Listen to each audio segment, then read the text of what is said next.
Hey Internet, JTAG here from Mandolin Deep Cuts, and today we are going to be playing a fairly simple classical tune on our favorite instrument, the mandolin.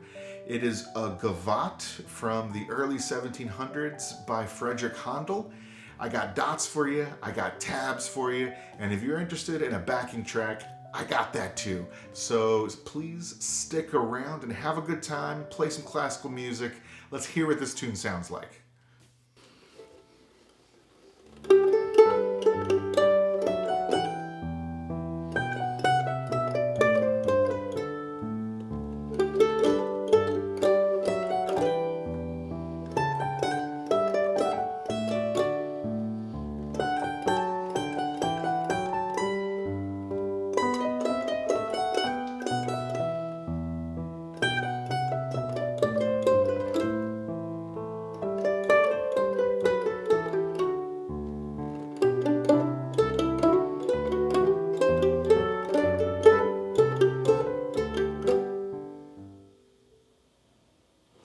Internet, give me 45 seconds. Let's do some background on this tune. This was originally not written for mandolin. This is a keyboard tune written in the Baroque period, early 1700s, written by George Frederick Handel. That guy is a German-ish guy who moved to England. He decided he loved the rain and he was going to stay forever. It's the same guy who wrote Hallelujah. That same guy is the guy who wrote this. This tune is a gavotte, so similar to Irish jigs or reels or hornpipes. There's a generally accepted dance for this type of tune, and he was writing it to fit that mold of being a French gavotte, right?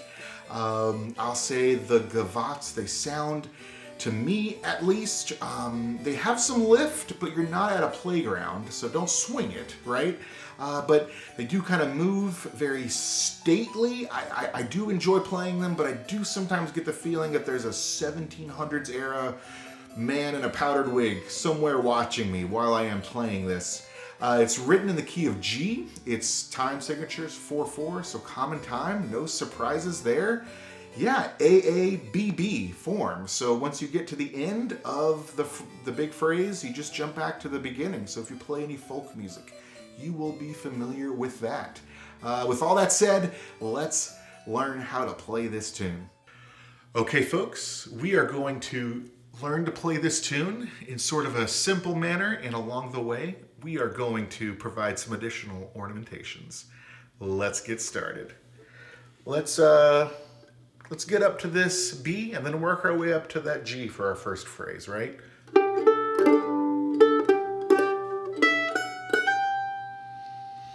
It's fairly simple, nothing too crazy, right? Now, we can have some open chords going, right? We can hit this low G at the start, and then let this whole thing ring, 0, 0, 2, right? And then we can work our way up to that D. We got a nice double stop we can do at 5/5. X 5/5. Just kind of some G on D action there. We can also let the octave be just be there, D and D. Yeah, never did anything wrong to Game of Thrones, right? And then up, we can get to the very top. Let's just hit that delightful G chord, 0, 0, 2, 3. Playing this whole phrase again, maybe with some additional ornamentations.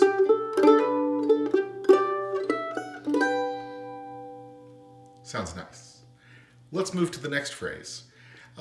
We have this descending line, right?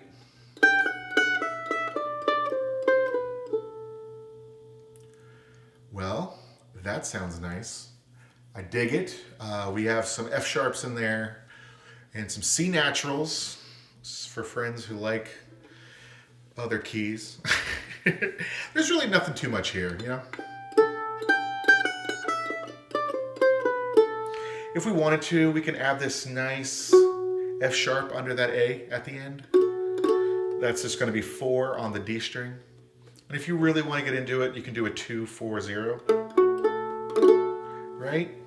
Nothing wrong there. And if you really wanted to, you could do 7 on the G string. Just a nice little D chord.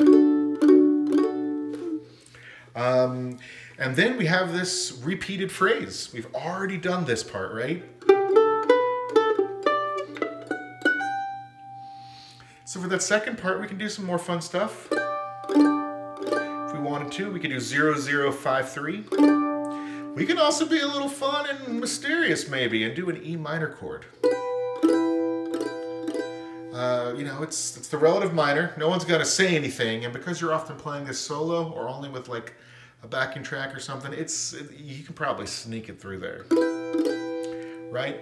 You want to play things differently the second time through, and this whole, you know, we have this AABB structure, so you're going to be repeating this whole phrase, well, this whole part. So just put that in your back pocket. I'm going to play that E minor as X223 or EBG, and then we're going to you know, just kind of finish it off. You know, despite my playing, you can do better, right?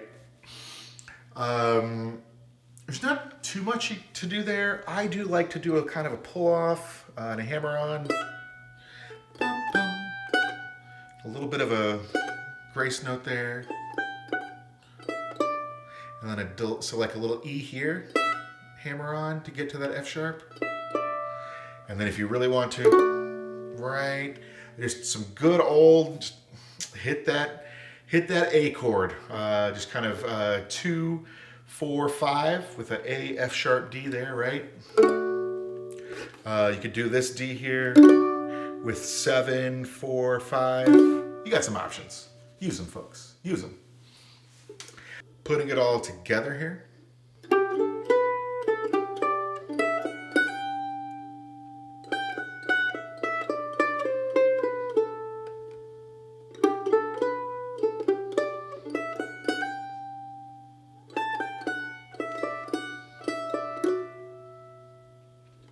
Yeah, it's not too crazy, right? So that's the A part, you know? Let's move on to the B section. To start off with, we're gonna have some, you know, ascending stepwise motion to this high A, and then we're gonna go up to that high B. That's the highest part of the piece. Let's just be aware of that. Let's be aware of our emotions and our dynamics when we get to it, right? It goes like this. And you're not gonna make that note buzz the way I did, right? So one more time. Now, if you want to be a little brave, you can hit this, we can ring this A string under it, right?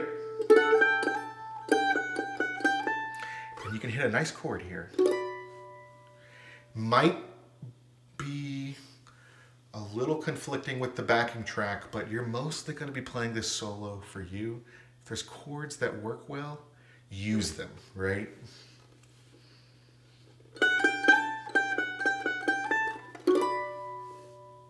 It does sound nice. Next phrase will have a little bit of dissonance. We'll get to play with dissonance. There's a little more dissonance in classical music than there is with traditional music that I typically play, but your mileage may vary about how cool you are with that. Yeah, we're gonna hit this high B again, and then we're gonna hit this D sharp, and then we're gonna hit the E. And it turns out that D sharp and E are not friends. They didn't go to college together or anything like that, you know? So we got a couple options. You can mute with one of your fingers. You can play the 7 and 6, the E and the D sharp on the A string, right? Yeah, or you can lean in, let the E note ring. I kind of tend to do that nowadays. Actually, I think I muted with my left hand. Right? Yeah.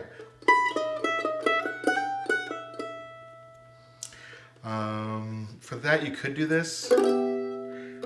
this 4, 5, 7 E minor, but it's very difficult to get to.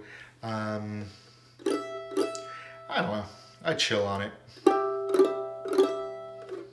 I'm just not really do that. So up until now, we have.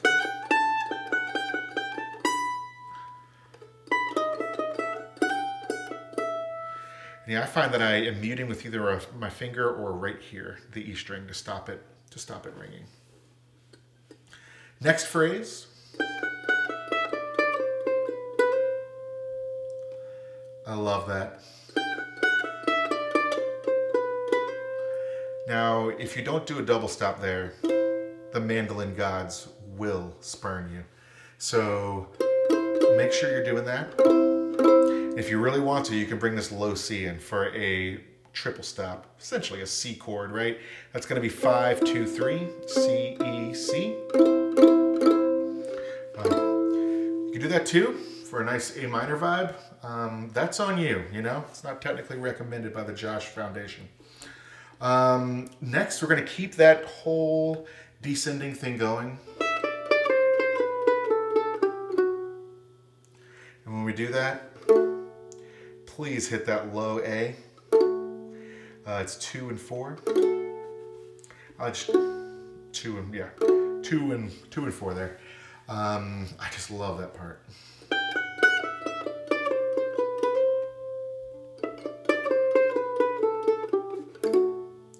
Right, and then we're gonna finish off this tune, folks.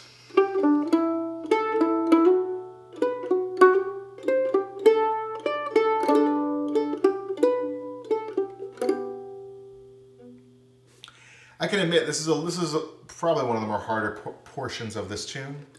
You can let strings ring. You can try whatever you like there.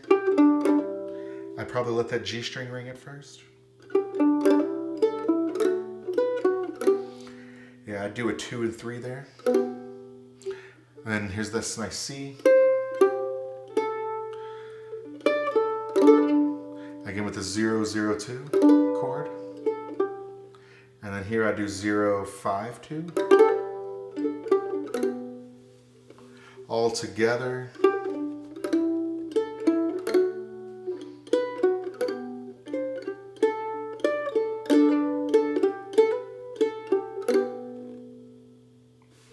Yeah, sounds pretty nice.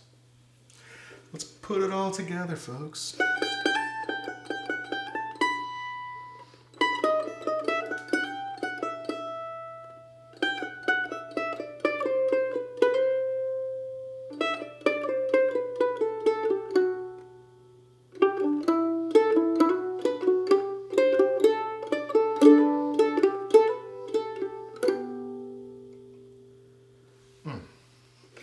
Sounds good.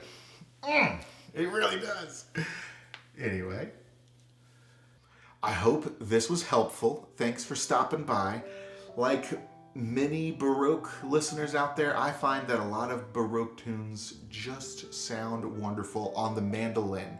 As a reminder, I got some sheet music available for you with tabs. I got a backing track all at mando.studio. While you're up there, check out my Irish and Scottish session tune book. I've got some Bach cello suite tabs out there as well. Got some music on iTunes, Spotify, JTAG, The Mediocre Mandolinist. Anyway, thank you so much for stopping by. Let me know what tunes you're working on in the comments, because we're all always working on more music. Doesn't matter if you're seeing this video in 1 week or 15 years later. Do good things.